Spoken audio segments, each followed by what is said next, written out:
Before the grand empires and bustling trade routes we discussed last time, the foundation of the economy was much simpler. Early humans lived as hunter gatherers, but once they began farm and settling down, a new kind of economy began to emerge, one based on agriculture, barter, and community. Mesopotamia is a perfect example. Around 3000 BCE, civilizations here built economies around agriculture and centralized trade. The surplus of crops allowed people to specialize. Some became potters, blacksmiths, or traders. These early cities became the first marketplaces. In Egypt, the economy revolved around the Nile. The annual flooding ensured rich farmland, while the river itself served as a highway for trade. Pharaohs used this wealth to build monumental projects, supported by an economy where taxes were paid in grain and labor. The Indus Valley civilization was another economic powerhouse. They had sophisticated urban centers with drainage systems and sterilized ways for trade. The goods reached as far as Mesopotamia, providing that even 4,000 years ago, the world was more interconnected than we might think. The Indus Valley civilization was another economic powerhouse. They had sophisticated urban centers with drainage. Meanwhile, in ancient China, the economy was transforming too.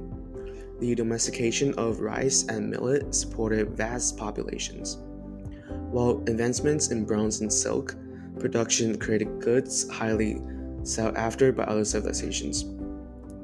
By 1000 BCE, the Zhou dynasty introduced one of the earliest forms of currency, bronze coins, as known as tongbi.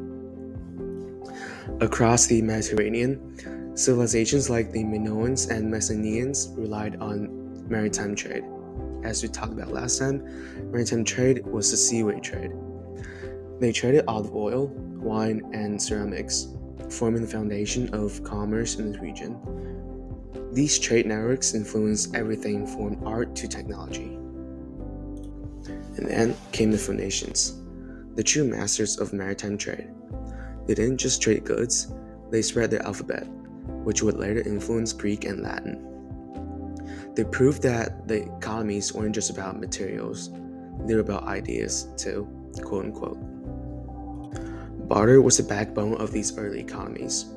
Before coins or paper money, people relied on the direct exchange of goods. It might seem simple, but it was a spark that ignited complex economies. Barter was the backbone of these early economies. Before coins or paper money, people relied on the direct exchange of goods. It might seem simple, but the invention of coinage changed everything. Lydia, a kingdom in modern-day Turkey, was the first to use coins to trade. Suddenly, value became more standardized, and trader became fast more efficient. This innovation spread quickly, shaping economies for centuries to come. So, before the Middle Ages, what we're going to talk about next time, and the rise of empires, the seeds of our modern economy were already being planted. Trade, agriculture, and innovation drove progress, connecting communities and laying the groundwork for what was to come. The story of economy didn't just start with the Silk Road or industrial factories. It began thousand years earlier, with a farmer trading grain for a tool, a sailor venturing into uncharted waters, and civilization dreaming of growth and connection. So, see you later.